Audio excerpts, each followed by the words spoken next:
আজকে তো দেশের ভিতরের শ্রমিক ভাই বোনদের জন্য আমরা কথা বলছি, বাইরের যারা তারাও তো আমাদের ভাই বোন, তাদের জন্য কথা বলবে কে? সামান্য রুটি রুজির আশায়, একটু আশ্রয়ের আশায়, একটু ভাগ্য পরিবর্তনের আশায় এরা জীবনের ঝুঁকি নিয়ে সমুদ্রে নৌকার উপর চড়ে বসে, তারপরে কোনো একটা ঢেউ এসে তাদেরকে সমুদ্রের পেটে হজম করে ফেলে। আর কেউ ভাগ্যবশত চলতে চলতে দুলতে দুলতে কোন সুরত যেখানে গিয়ে পৌঁছতে চায় সেই বন্দরে ভিড়ে, ওখানে ভিড়ার পর কারো জায়গা হয় কারাগারে, আর কারো জায়গা হয় বনে জঙ্গলে। তারপরে আস্তে আস্তে আস্তে পথ খুঁজে নেয়। সেই সমস্ত লোকেরা যখন একটু কাজকর্ম করে, তখন বিদেশের মাটিতে প্রাসাদ গড়ার চিন্তা করে না। তাদের অর্জিত সমস্ত সম্পদ প্রিয় দেশে আপনজনের জন্য, দেশের জন্য পাঠিয়ে দেয়। হ্যাঁ, বৈধ পথে অনেক শ্রমিক যান, তারা যাওয়ার পথেই দালালদের খপ্পরে পড়েন, সিন্ডিকেটের খপ্পরে পড়েন। যে টাকা দিয়ে পাশের দেশের প্রতিবেশী দেশসমূহের লোকেরা যায়, তার চাইতে 3 গুণ 4 গুণ ওই দালালদেরকে দিয়ে তাদেরকে বিদেশে যেতে হয়।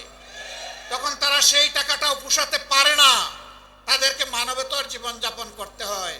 2-4টা দেশে যাওয়ার সুযোগ হয়েছে, দেখার সুযোগ হয়েছে, তারা 3টা শিফটে একটা সিট ভাগাভাগি করে ঘুমায়। সেই সিটের প্রস্থ হচ্ছে 2.5 হাত। একজন ঘুমাইলে ওখানে আর আরেকজন ঘুমাতে পারবে না। একজনের ঘুম না ভাগলে আরেকজনকে অপেক্ষা করতে হবে দাঁড়িয়ে দাঁড়িয়ে। তাদের মুখের গ্রাস তারা স্যাক্রিফাইস করে দেশে টাকা পাঠায়। আমরা খুব সুন্দর করে বলি তারা রিমিটেন্স যোদ্ধা, কিন্তু এই যোদ্ধাদেরকে আমরা মর্যাদা দেই না। তারা যখন পাসপোর্ট রিনিউ করতে যায়, ঘাটে ঘাটে দালালের খপ্পরে পড়ে বিড়ম্বিত হয়ে তারা কষ্ট পায়। বছরের পর বছর যায়, সেখানে মিশন আছে, হাই কমিশন আছে, সেখানে আমাদের এমবাসি আছে, বড় বড় কর্মকর্তা কর্মচারীরা আছেন, কিন্তু আমাদের এই ভাই বোনদেরকে সেখানে ভোগান্তি পোহাতে হয়। তারা কেউ যখন চাকরি হারায়, যদি সঙ্গত কারণে হারায় বলার কিছু নেই, কিন্তু অনেকে অসঙ্গতভাবেও হারায়, তাদের পাশে দাঁড়ানোর কাউকে খুঁজে পাওয়া যায় না। আমরা এই পরিস্থিতি আর দেখতে চাই না। আমরা দেখতে চাই যেমন করে তাদেরকে রিমিটেন্স যোদ্ধা বলা হয়েছে, তেমন করে যেন তাদের মর্যাদাটাও তাদেরকে দেওয়া হয়। তাদের প্রয়োজনে দেশ এবং সরকার যেন তাদের পাশে দাঁড়ায়। যদি ওই সমস্ত এমবাসি এই কাজ না করতে পারে, ওখানে এমবাসি থাকারই কোনো প্রয়োজন নেই। এমবাসি কার জন্যে? এমবাসির কিছু কর্মকর্তা কর্মচারীকে লালন পোষণ করার জন্য নয়। এমবাসি ওখানে দেওয়া হয়েছে দেশের জনগণের স্বার্থকে সেখানে রক্ষা করার জন্য। ওয়াসসালাতু ওয়াসসালামু আলা রাসূলিহিল কারীম ওয়া আলা আলিহি ওয়া সাহবিহি ওয়া আহলি বাইতি আজমাইন। বাংলাদেশ শ্রমিক কল্যাণ ফেডারেশন কর্তৃক আয়োজিত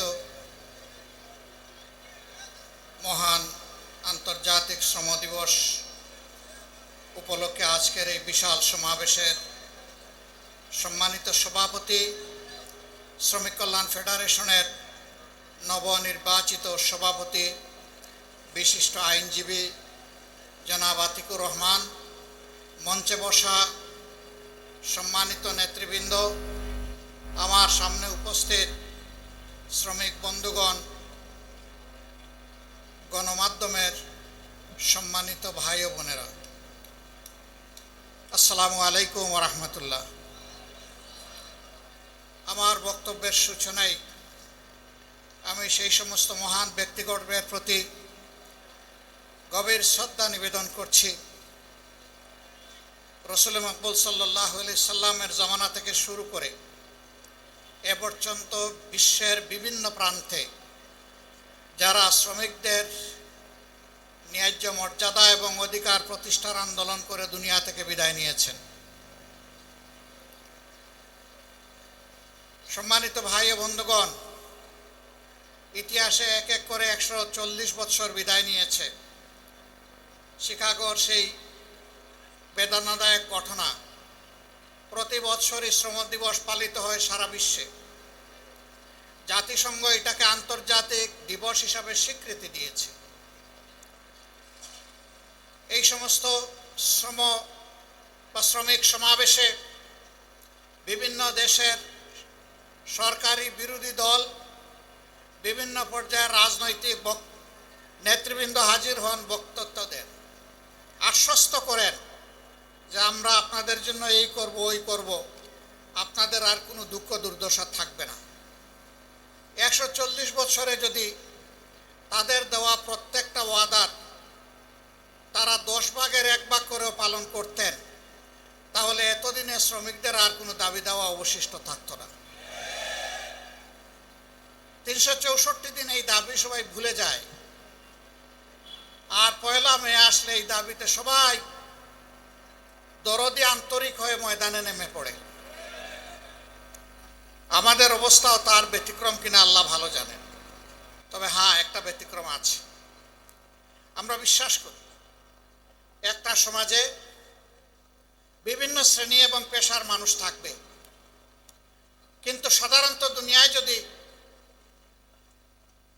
প্রাপ্তবয়স্ক জনসংখ্যা হিসাব করা হয়, তাহলে প্রত্যেকটি সমাজেই অন্যান্য সকল পেশার চাইতে শ্রমিকদের সংখ্যা হবে নিঃসন্দেহে বেশি। এই বৃহত্তর জনগোষ্ঠীর প্রয়োজন এবং মর্যাদাকে উপেক্ষা করে একটা সমাজ কখনো টেকসই হতে পারে না, সত্যিকারের উন্নয়ন আসতে পারে না।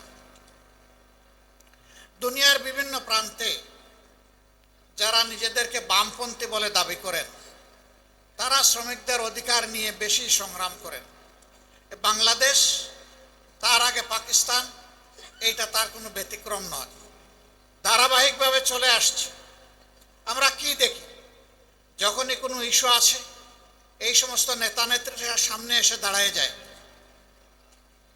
তারপরে এখানে আন্দোলন দানা বেঁধে উঠে, মাঠ গরম হয়, কিছু মানুষের জীবন যায়, কিছু মানুষ আহত হয়, কিছু মানুষের চাকরি যায়, কিন্তু নেতা নেত্রীরা রাতের আধারে তাদের ভাগটা পেয়ে যায়। তাদের ভাগ পেয়ে তারা সন্তুষ্ট হয়ে যায়, তখন গড়ে ওঠা আন্দোলনকে তারা ব্ল্যাকমেইলিং করে। এইভাবে যুগ যুগ ধরে নেতা নেত্রীর কপালের পরিবর্তন হলেও সাধারণ শ্রমিকদের ভাগ্যের কোনো পরিবর্তন হয়নি। তারা আবার শ্রেণী সংগ্রামের আওয়াজ তোলেন। তারা বলেন শ্রেণী শত্রু খতম করতে হবে। শত্রু কারা? শত্রু হচ্ছে মালিক পক্ষ।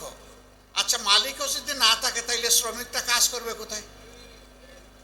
আমরা ওই খতমের রাজনীতিতে বিশ্বাসী না। আমরা পারস্পরিক শ্রদ্ধা, মর্যাদা, ভালোবাসার রাজনীতিতে বিশ্বাসী। আমরা বিশ্বাস করি মালিক যদি শ্রমিকের উপর ইনসাফ করে, শ্রমিক তার সমস্ত যোগ্যতা উজাড় করে মালিককে সহযোগিতা করবে, কাজ করবে। কিন্তু মালিক যদি শ্রমিককে ঠকায়, তাইলে স্বাভাবিকভাবেই ছায়ার দিকে পা তুললে ছায়াও কিন্তু পা তুলে।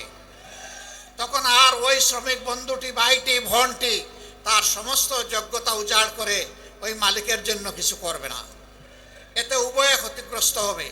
আমরা কারোই ক্ষতি চাই না, আমরা চাই তাদের মধ্যে সমন্বয়। আজকে বাংলাদেশের 16 কোটি, 18 কোটি, 20 কোটি বিভিন্ন জন বিভিন্ন কথা বলেন। তার মধ্যে বিশাল অঙ্গন জুড়ে শ্রমিকদের পদচারণা শুধু দেশের ভিতরে নয়, বাইরেও বটে।